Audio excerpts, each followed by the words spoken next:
Welcome to Martin Survival. Today we're going to take a look and explore Arizona Pipestone and make a few jewelry pendants out of it. So stick around, we got a great show coming up.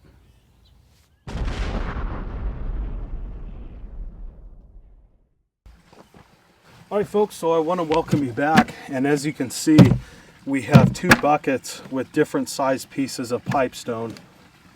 But first of all, I want to say you got to be very careful in what you harvest.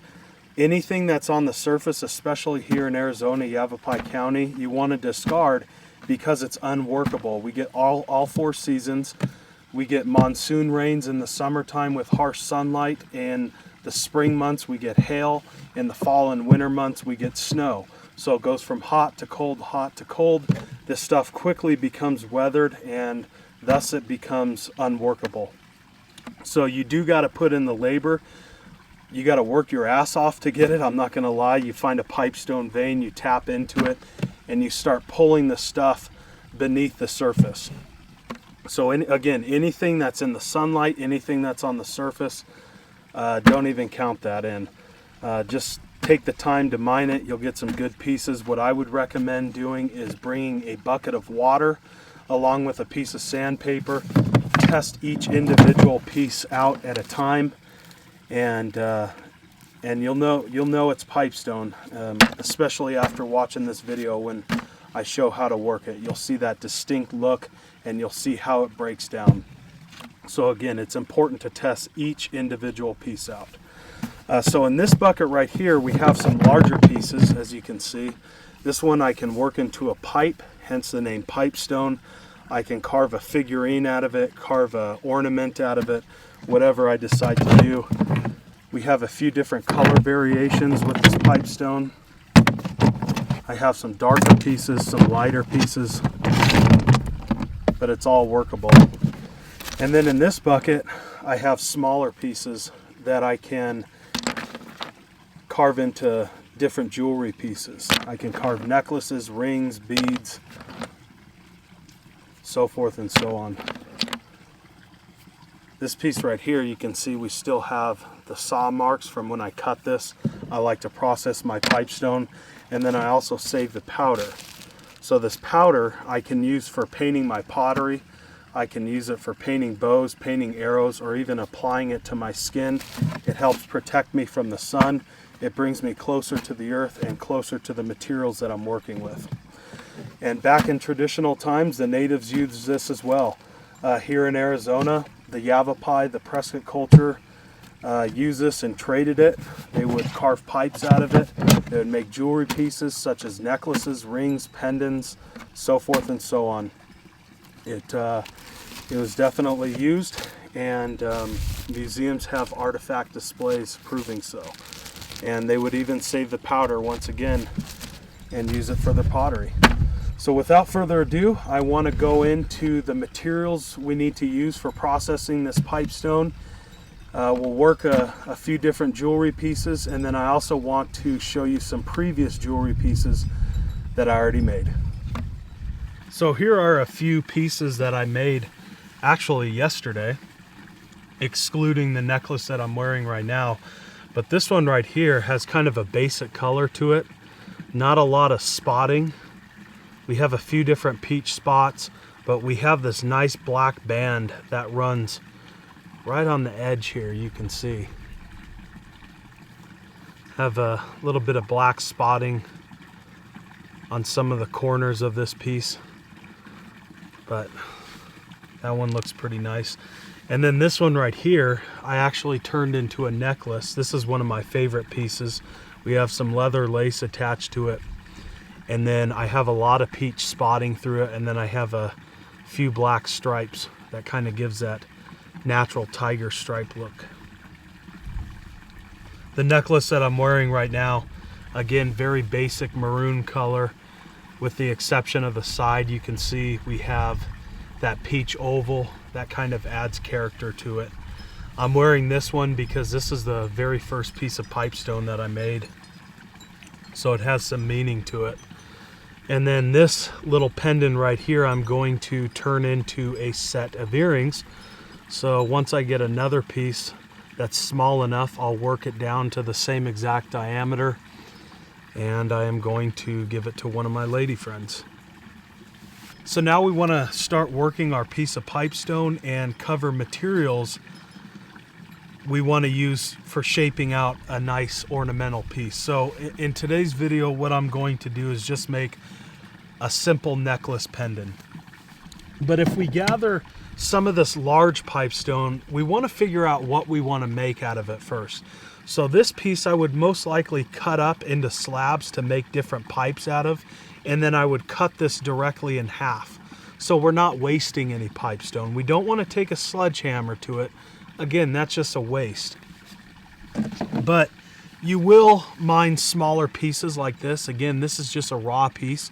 So you'll start off with a piece like this, and you'll start shaping it down and reducing some of the high spots. And then that large piece will start to look more uniform, just like this right here.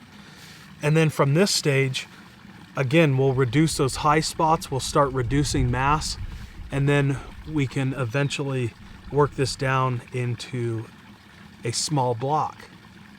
So it's much like flint knapping. We're taking a raw piece of stone, we're starting to work it down, we're taking off some of the high spots, we're thinning it out into a workable piece, eventually into a pendant we can use. So I'll just set these two to the side. And then the tools that I use, honestly, in traditional time, we know that early cultures did not have sandpaper. So they would use granite slabs, they would use sandstone like you see here, eventually into beach sand, some of the clay, some of the fine grit sand that's going to remove a lot of the scratches. And I still use sandstone for some of these raw pieces right here. I have a lot of surface area, and it carves down a lot faster than a piece of sandpaper. But in this case, we're using a smaller piece.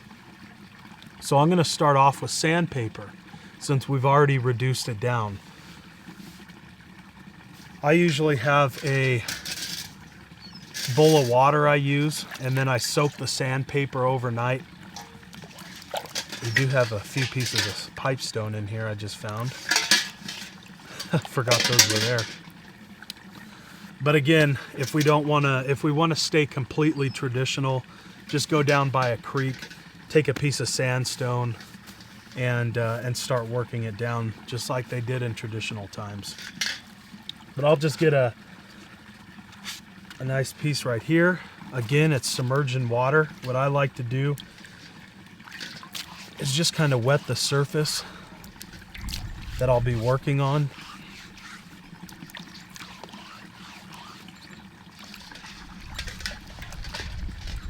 And then I'll also wet the piece of pipestone.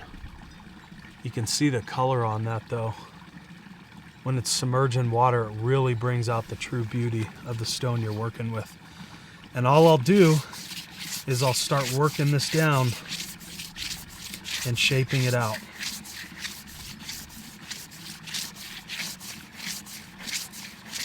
So you can see how that breaks down.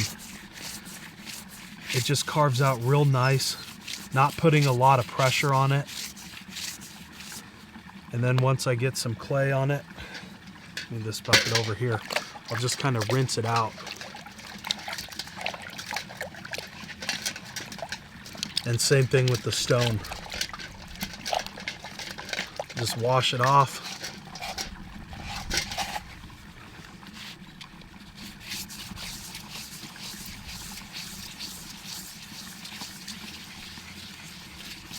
And I'll keep working it down. And what I want to do is I want to thin this out a bit, and then we're going to proceed with shaping this down into a nice oval.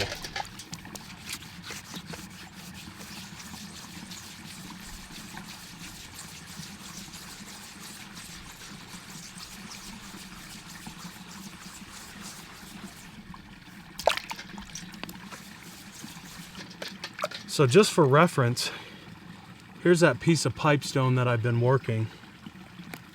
And then here's a piece of raw pipestone that looks identical, quite honestly, that I found on the surface. It's been weathered, probably been through multiple seasons out there.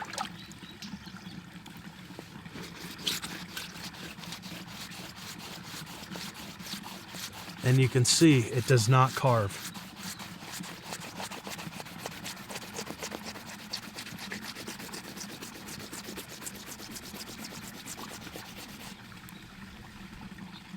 That's the area that I hit. All of that red color. All it does is damage the sandpaper. So again, that's why it's so important to actually mine it and put in the hard work.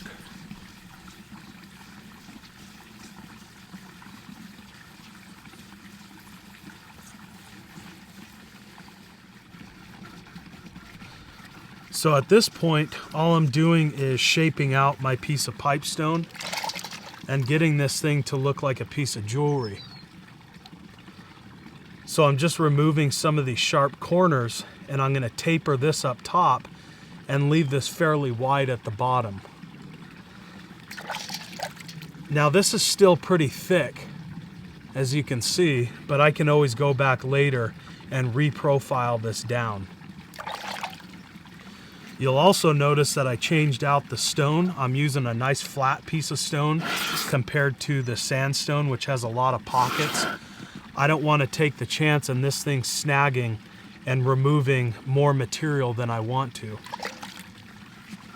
So it's important once you start shaping this out to use a nice flat piece of stone, or even rest the sandpaper on your thigh and start shaping it out. And always look at it once again. Look at the work you're doing. Figure out what part you want to remove.